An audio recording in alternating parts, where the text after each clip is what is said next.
Hey everyone, welcome back to our channel Quick Guide. Today we brought you a brand new video on how to download or install Bitstamp app in your device. So without any further ado, let's get straight into the tutorial. Bitstamp is one of the most regulated crypto exchanges globally, making it a trusted platform for many users.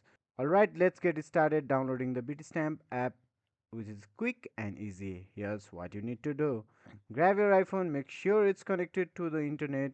Open the App Store. It's a familiar app with the blue icon. Search for the Bitstamp. Type in Stamp. You should see the official Bitstamp app, which is made by Bitstamp SRL. So let's click the get.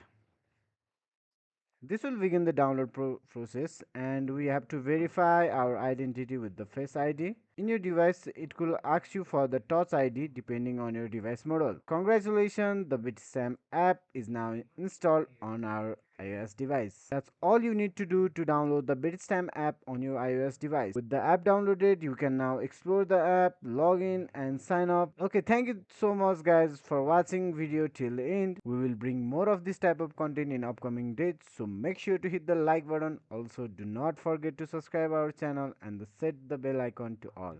Feedbacks and queries are truly appreciated in the comment section. I will see you guys in our next video. Have a nice day. Thank you.